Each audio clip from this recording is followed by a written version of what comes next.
everyone, and welcome to another episode of Little Give. Today we have Tracy with us. I'm so excited to peel back the layers of her and her story. Tracy, go ahead, introduce yourself. Tell us where you're from. Tell us what you're all about. Absolutely. My name is Tracy Smalls-Deleston. I am from Charleston, South Carolina, born and raised, never lived anyplace else. So that's where I'm from. And who I am, I like to tell people that I am just a woman who I believe that God has used and allowed me, I should say, to use my past traumas and not so great experiences in my life to motivate, encourage, and inspire others. Oftentimes people are like, who are you? And the first thing that they begin to talk about is their careers and what they do. That's not who I am. I'm just a woman who's decided that I will do something with what has happened to me to help someone else. Now, what I do, I am a certified life coach, I am an author, and I'm a mother and a wife. Wow, sounds like you've been through quite the incredible journey. Let's kind of take it back. Tell us a bit about what shaped you and brought you to this point in your life today. I would have to say it took many years before I discovered this, but I am a fatherless daughter. My father died in a car accident when I was only actually still in my mother's womb. So he died a couple of months before I was born.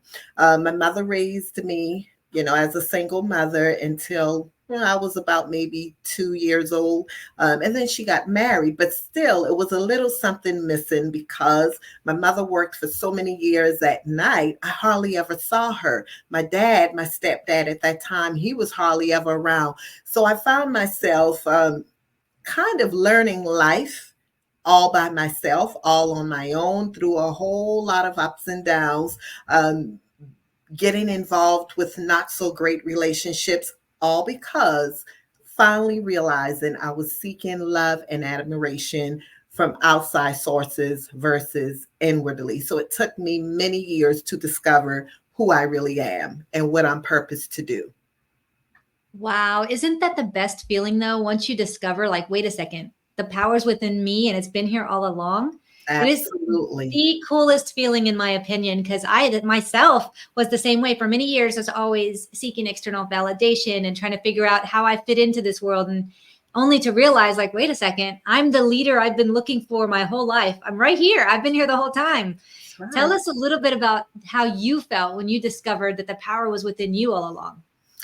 I felt vindicated, first of all. I felt a sense of vindication because then I knew, okay, it wasn't everyone else's fault. I think the first thing I had to acknowledge is, what was I doing? What was the part I took in it? I had to understand that, wait a minute here now, take some accountability, acknowledge there's something going on with the inside of me that allowed these situations to continue to happen in my life. And the moment that I discovered that, I tell you what, knowledge is power, but it's not power unless you're willing to do something with it. And that's what I decided to do. Now that I know, okay, now I know what's my trigger. Now I understand where all the stuff is coming from, just wanting love and attention. And when I discovered that, oh my goodness, the walls came crumbling down for me at that time. And then now I'm power. I have that power within the inside of me to go out there now and help others. And I tell you, it's the greatest. It's not about getting back with anyone who has hurt me. Vindication is just knowing who I am now. Yeah, it's a big, deep power and just releasing all of that. Like you said, you've been through quite a bit in your life, and I have too. I know Mhm. all of us have. And so that there's Absolutely. no more pain there. There's no more hurt. There's no more, like you said, you're not trying to like show somebody else what they did to you anymore. It's like this feeling of release. And then Mhm. you take all of that energy that you used to have, spending it on all of those external things to use it towards helping someone else. What is your favorite part of the work that you're currently doing? I think my favorite part is seeing someone shining after being in such a dark place. I think being able to just talk to other women and hear them tell me how much of what I'm saying is a huge encouragement to them. I'm telling you, that's the greatest feeling of it all. And I think people don't understand when you love doing something, Money has absolutely nothing to do with it. It's just seeing and knowing that you're impacting someone else's life, especially when you realize that they've dealt with a lot of what you've dealt with. And now that you are able to share, and you have this woman's like, aha, I get it now. I understand now. That's the greatest feeling. Hi, my name is Justin Clark, and I'm the president of the board of directors for Driving Single Parents, a 501c3 nonprofit serving the citizens of San Antonio and Bexar County, Texas. I'm here today to tell you a little bit about the great work that our organization is doing for the citizens of San Antonio. What you're about to see is just a few photos and videos of the way that we're changing lives for single parents in and around San Antonio, Texas. Our first giveaway took place in April of 2017, just one short month after the formation of our organization. John, a Bexar County resident, was the victim of a horrible drunk driver incident. He and his daughter survived the crash, and we were so proud to give our first car to this deserving family. Fast forward to 2020, a very difficult year for nonprofits. We were able to secure 4 vehicles for single parents in need. Our organization, including our board of directors, list of partners, and portfolio of people we've been able to help in San Antonio, continues to grow, and it's all thanks to donors and local community organizations that have helped us along the way. This giveaway took place in 2021 and shows that we continue to help single parents even after the struggles brought about by COVID-19. Because of limited funds and the overwhelming need, we at Driving Single Parents are incredibly selective with the people we help. Some are victims of domestic violence. Others had a spouse pass away tragically, or otherwise fell on hard times. These single parents show adversity in the face of challenge and aren't looking for a handout. We offer a hand up and help get them back in the driver's seat. Many of the single parents we help go on to graduate college, get promotions, get married, mentor others, and some have even been so touched by the gift we gave them that they have decided to join our board of directors to pay it forward and ensure the continued growth of our organization. If you would like to help our organization continue to grow and continue to help single parents in need in San Antonio, Texas, and Bexar County, Texas, we would really appreciate your support. Please visit us online at www.drivingsingleparents.org. Thank you. 100%. And what's so funny is for many years, we all try to figure out how to go get the money. How do you get the money, right? Mm-hmm. And then you realize that, wait a second, the money is not the true thing that we're all seeking.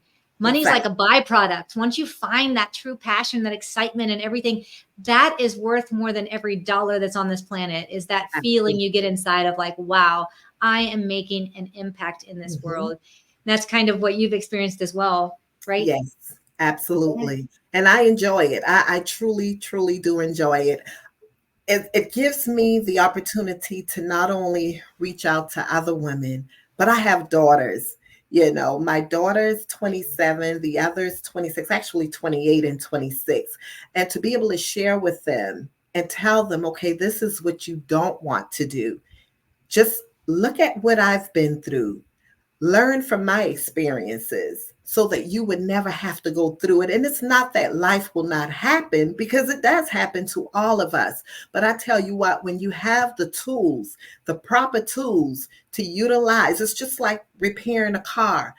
If you don't have the proper tools to repair and put that battery back in, you could have the battery right there, but without the proper tools, it does absolutely nothing to have that battery sitting in the front of you. So we could share as much as we want to, but people have to be able and willing to do the work. And that's what I enjoy. Oh, absolutely. So being a certified life coach, of course, you come across people all the time that are trying to get to the place in their life like you are, where you realize that that power is within you. What advice do you give somebody who's not quite understanding that component? I think the main thing is understanding self love and understanding that we were all put here for a purpose. And I don't believe that anyone has been birthed into this world to go through half of the things that we go through. So sometimes I think it's just stressing it, sometimes multiple times before a person actually gets it. Because you have to understand, when people have had one thing embedded in them for so many years, it's not going to take one conversation to totally eliminate everything that they were taught. It's just about being passionate and talking over and over again, and then showing by example, showing and Mhm. living that example that you're sharing with people. Absolutely. Sometimes do you get pushback or somebody says, you just don't understand my situation? Like my situation's so much harder than all the other people you help. And obviously, because they don't really realize the power that's within them yet. Have you experienced some of that in your work? Of course, you would get people that say that. I've said that. I Me think we too. all have said that at some point. But once again, it's just about being compassionate and giving them grace. You have to give them grace and understand that they're not where you're at right now. It will Mhm. take some time. So it's not about being hard and trying to drive it in them. You just have to continuously listen. And sometimes it's not always good to listen to respond, just listen. And then take in what a person is saying. And then maybe perhaps go back later and share with them whatever you have to say. Because right at that moment, folks may not want to hear what you have to say right in that moment. I often tell people when they're talking to me, are you talking because you want my opinion or you just want a listening ear at this time? So a lot of times, yes, it's just about constantly listening to them and letting them get out whatever it is that they need to say and sharing with them. Listen, I've been through it. I understand. And yes, it may not have affected me the same way that is affecting you right now, but it can get better with time. You just have to allow that time. And it may be a little bit different from you than anyone else, but you can get through it. It's just about reassuring people. Talk less and listen more. Got That's right. it. Great advice. So, what happens next? Obviously, you've gone through this journey of being a certified life coach. You love it. You're in the full flow of the passion to go with that. And then I understand you did a little bit more. Tell us a little bit about what happened next.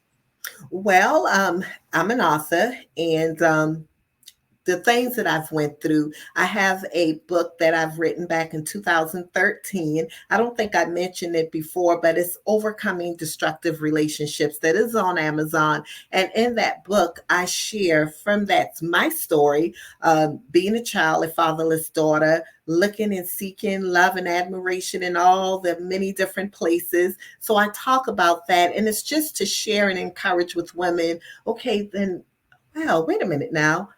I didn't have my father. Maybe perhaps this is why I'm going through some of the things that I'm going through. There you go, right there. This is some of the things that I've dealt with in life. So it's just a matter of constantly seeking more and more.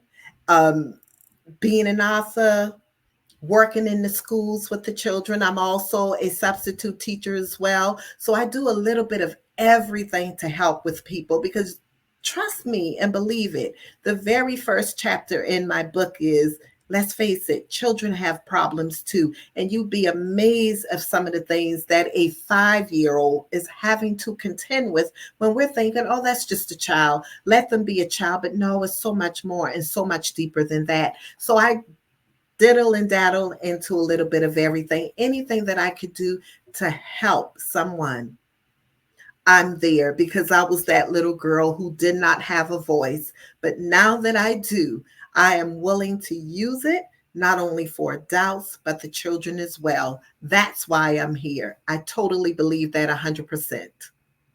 Oh, I love that. I love how you talk about children. They have thoughts too, and they have feelings too. And like you said, a 5-year-old, you think, oh, they're just five. They really are. The things that are happening in your life whenever you're from, in your whole childhood really shape who you become.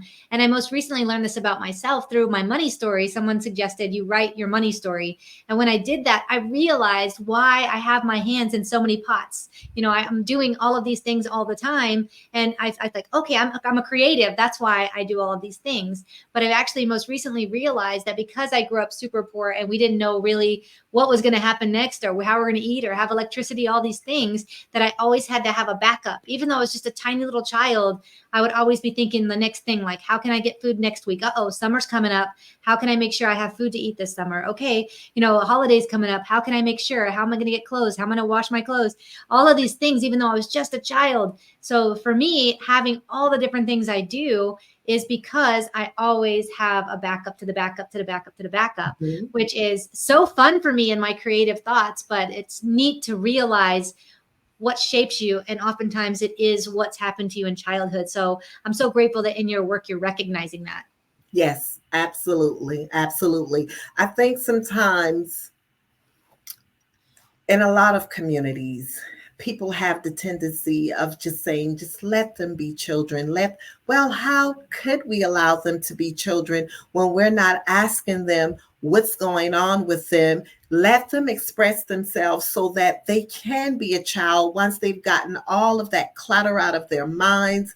You just be amazed, especially in the world that we're living in today, working in the schools and seeing the children. It's like, oh my goodness, is this what's going on right now? It was literally jaw dropping for me to see some of the things, literally jaw dropping, to see some of the things that these kids are having to contend with. I'm talking about in elementary school. And I think a lot of times people just truly don't understand. So I believe that everything that I am doing right now is truly a mandate from God. It's truly something that I am supposed to be doing.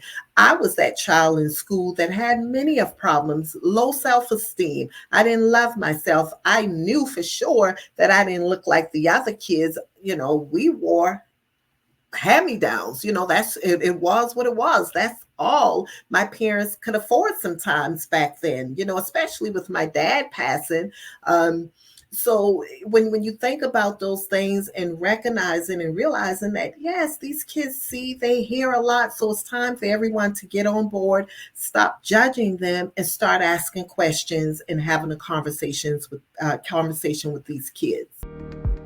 Hi, my name is Andrew Fraley, and I believe that sometimes we all need a little bit of help. If you're in the San Antonio community and you need some legal help, call me at 210-725-4658. I like how you talk about stop judging. How do you feel about social media and how that's really shaping the young minds? And because I feel like that can be like a judgment zone, and they constantly live in this judgment zone. What are your thoughts on that through your experience?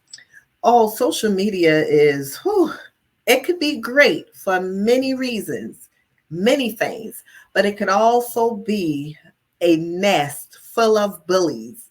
And it's a shame that they're not only children that are bullying on social media. You have adults. So if you think about having adults bullying adults on social media, what do you think the kids are going to do? And now in the schools, unfortunately, they have these tablets now, so they have access to everything possible. They can't block it all, so they have access to a lot of things. So you have to constantly talk to your children.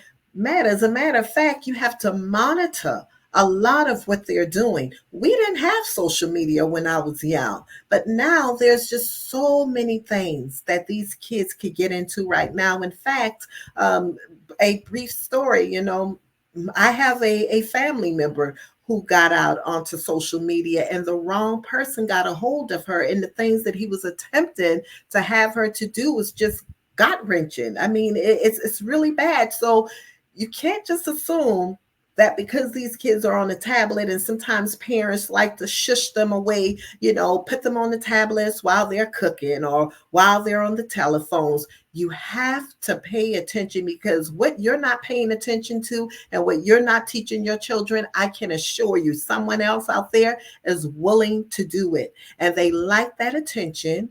But let's remember, all attention is not the right or good intention. So you've got to pay attention to your children and what they're doing. Social media could be great, but it could also be a deadly tool if it's not used properly. Especially if they don't have the education, or that, that they're kind of ignorant to the dangers of social Exactly. media and the dangers of people, and how they think, of course, if you have somebody who logs onto your account and just says, hey, I'm going to abduct you today, you want to come? Of course they're probably going to say no, but that's not how it happens. It's a mental thing that Exactly. builds and builds and builds, and slowly but surely they disarm you Mhm. into a situation like you mentioned, to where really bad things can happen. And Yes. so it's such a scary thing. And the bad thing is we're not always with our children all the time. And the friends who have parents who don't monitor, or like you said, at school, where those devices are available and maybe there's not as much attention being paid to what's going on as we would like, and everything can't be blocked out. So the only thing that we can control is the information that we arm our kids with, the tools to know Mhm. how to handle those situations. And so Yes. I'm so grateful that you've spoke about this today, because it's so needed. Yes, because they do have a tendency of preying on the innocence of a child that may not know any better. So you're absolutely right. Education is key. Education is key because you cannot protect the children from everything. It's impossible. But what you can do is provide as much education as you possibly can. And that's truly, that's all we have to hold on to, educating, paying attention, and talking. Oh my goodness, what happened to the dinner table when everyone sat around the dinner table and just really talked about things? And I think we have to get back to that, because if we don't, our kids will be lost. I 100% agree. Thank you so much for touching on this. I know it's not the subject we're here for today, but I'm so Yes. grateful that you took the time to talk about this. It's so necessary. I want to scooch back to your author journey. Tell us a little bit about what made you want to write that book. I mean, becoming an author is Yes. definitely quite the feat. So tell us a little bit about that journey and how you ended up there. Well, I tell you what, I never thought in a million years I would be an author. Never had a desire to write, but I was married years ago, over 25 years ago, and the experience that I had in that marriage, I began writing what I could not verbally speak out to my husband at that time because I was afraid of him. He was very emotionally violent, and a little physically violent as well. And I shouldn't say a little, because just a tap is a lot. So let's clear that up. But I began to jot down what I was feeling. And then all of a sudden, it's like an epiphany hit me. Write a book. Just write about your experience. And I began writing, had no idea what I was doing, taught myself, had zero idea of what I was doing. But when I began to write, it just came natural. It became very natural for me. So I wrote through my pain. That's what took me there. That's one of the things I love the most about your story is you took your pain and turned it into purpose. And I Mhm. always love interviewing people on this show that do that, because we get a choice. I mean, that's what we get. We get a choice. We get to either sit there and live in the pain, or we get to choose to take it and help somebody else who maybe is growing through same type of situations that we were once Mhm. going through. I think the person that we're best capable of helping is the person that we used to be.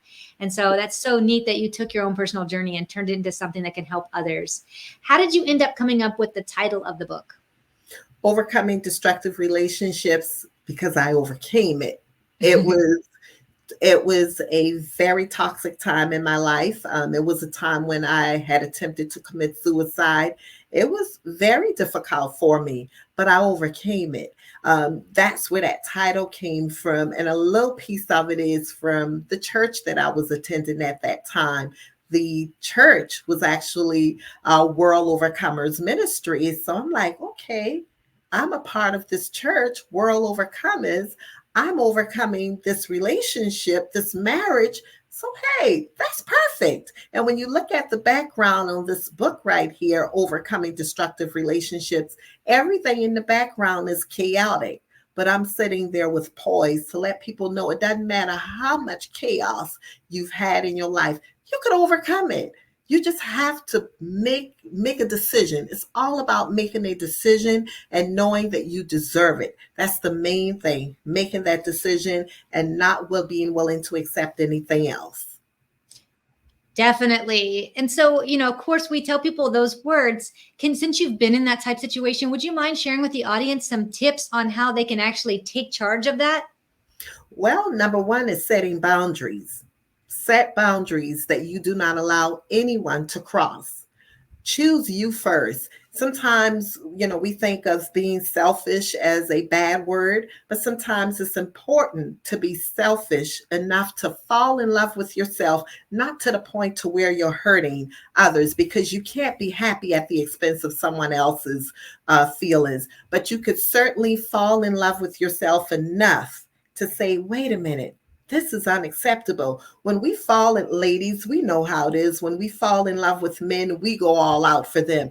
Why not go all out for yourself? Why not put you first? Choose yourself first. And that's what I would say to anyone. Choose you first and set boundaries.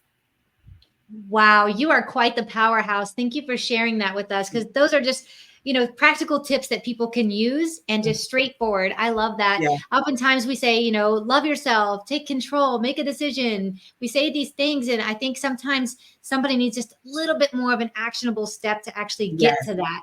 And so, I appreciate the fact that you kind of broke it down in practical sense so people can actually apply that to their lives. Thank you.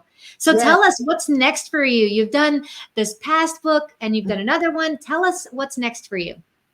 I'm going to continue on doing what I'm doing right now, and that's seeking to help each woman, each man at a time. I will not stop until my eyes are closed for the very last time. Tracy will continue doing what she's doing. I will continue writing books. I love speaking engagements. I like putting on events. I haven't put on any events since COVID, but that is something that I'm currently working on. In fact, we're getting ready to have a workshop here for young adults so that we could teach them some of the skills that I wasn't taught, growing up, just the basic necessities, what to look for in relationships. Maybe you may not want to go to college, but maybe this is something else that you would want to do. Teaching them, what about that little thing that you enjoy doing that maybe perhaps is your ticket to being successful? So we're going to get out there and start teaching. So I'm just looking forward to doing a whole lot of things. We talked a little bit about bullying. I am going to write a children's book really soon regarding bullying, and hopefully I'll have it out when the kids go back to school in the fall or before school ends. Wow, you are just such a powerhouse. Thank you so much for sharing all that with us. I have no doubt that you're going to continue on to do amazing things, and I just can't wait to continue following your story.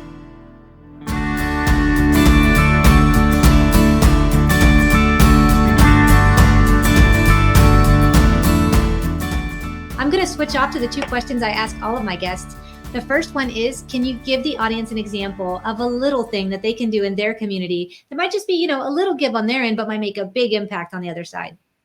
I think one of the things that they could do, if we see that young child that looks like they're going astray, have a conversation with that little boy or that little girl. You never know how much you could impact their lives. I just recently did it in the school, and the little girl came up to me and said, I love the speech you gave to the classroom. That just melted my heart, because that made me realize you just impacted that little girl, but that little thing that you said in front of the entire classroom made a huge impact. So talk to the children. Let's build the community and get back to raising each other kids. Not just the parents, that's great, but it takes a community. And I think if we could get back to talking, that would be awesome. Great example. Can you give the audience an example of a time in your life where somebody did something little for you that might have just been, a little give on their end, but really made an impact on you and in your life? Yes, actually, the 4th of July that just passed, I got a phone call from a young lady that I went to school with, and I see her maybe once or twice a year in passing, or we may talk once or twice a year. But she calls me and she's like, Tracy, what are you doing? Oh, I'm just sitting around, just relaxing, eating. And she says, well, can I stop by for a moment? Absolutely, sure. She came in and bought me some flowers and said, Tracy, I want you to look me in my eyes. I just wanted to give you your flowers while you're alive and tell you how proud I am of all of your accomplishments, and continue doing what you're doing. Now I gotta go. Bye-bye. And she went out the door. I'm like, wait a minute, hold up. Let's talk a little bit. And she stayed for about 10 minutes, but it was just her thinking about me and bringing those flowers to me, something I never expected from her. Wow, what a beautiful story. You know, some people, they just don't realize the impact that that can make. That little gesture of her stopping Yeah. by to give you flowers and just say, wow, you've impacted my life and I'm so grateful for you and all you're doing to impact others. What a Yeah. beautiful story. Thank you for sharing that with us, Tracy. Sure. Why don't you tell us about a nonprofit that you're excited about? Well, it would have to be My Sister's House. My Sister's House is a nonprofit organization for battered women. And of course, naturally, with what I'm doing, what better nonprofit that I could be a part of? So when I began to look for things like that, it's like you don't want to just be a part of anything, just to be a part of it. But for me, this was what made the most sense to me. So it would have to be My Sister's House. Wow, that's awesome. So tell us how you came to know this nonprofit and what specifically they do that really lights your soul on fire. I think just being available there for women of all nationalities, it doesn't matter what backgrounds they're from, they're just there to support anyone who has been in any type of abusive relationship, whether it's physical or mental abuse. They're there. My aunt actually worked for them years ago. She worked with them for 2 years, and I've reached out to them several years ago as I wanted to do prison ministry, go into the prisons to minister to the ladies there, and that's something I'm going to get back to doing as well. I went through some of the training and just didn't complete it, but I think that that's something I would want to get back into as well, is prison ministry. But My Sister's House is just a beautiful place. Thank you so much for sharing this nonprofit with us today. It's a new one for us, and I'm just so grateful. When people come on, they share these nonprofits. So important. Mm-hmm. You know, the most important thing is to get the word out about these people with these beautiful hearts that are out there to help us when we need it. So thank you very much for sharing that. Why don't you tell the audience where they can find out more about you? They can seek out your services. They could get those amazing books. Give them all the details. Okay, so all of the books are on Amazon. The 3. And then, of course, book number 4, I almost forgot about Gabrielle, the Biggest Little Dreamer. That is also on Amazon. There is a contact number that anyone could reach me. Just give me 24-hour notice to get that call back to you. And then, of course, via email, all of that information is available to you guys as well. I love that. I've really enjoyed getting to know you, Tracy, and all the things that you're about, all the things that you've gone through, that you've grown through, and how you went from, you know, that abusive relationship to having suicidal ideation to becoming this amazing business owner, to becoming the speaker and author, and everything that you've become truly does show everybody who's watching this show and then some that it can be done. If you are experiencing any challenges, like Tracy mentioned in the show today, please do reach out for help. There's so many different opportunities and individuals who are willing to listen. If you're having suicidal thoughts, call 988. It's the national hotline, and they can surely be there to support you during this time. There is so much more for everybody out there. All you have to do is reach out for support. If you were excited about that nonprofit that she mentioned today, please go visit that website. Learn more about the nonprofit, and if you're passionate about it, go donate. $1 or $5 can really make a huge impact to these nonprofits. Thank you all so much for watching, and please reach out to Tracy, seek out her services, read those amazing books, and we will see you all next Sunday. Thank you again, Tracy. Thank you. My pleasure. Thank you so much for watching this episode of Little Give. If you would like to learn more about how I highlight ordinary people doing extraordinary things to help others, or maybe you'd like to be a guest, or maybe you know a nonprofit that you would like to see featured on a future episode of Little Give, you can find all the information on our website at littlegive.com. If you'd like to get involved with our kindness clip segment, please do send in those videos. Send them via email to cindy@littlegive.com, or you can tag us on any social media under Cindy Whitteman or #LittleGive. If you'd like to know more about our podcast, you can also find us on all major streaming platforms under Little Give Podcast. Please do find our Facebook group under Little Give TV show and join it. We'd love to keep you up to date with future episodes. Thank you all so much for watching, and I can't wait to highlight the next ordinary person doing extraordinary things to help others. See you next time.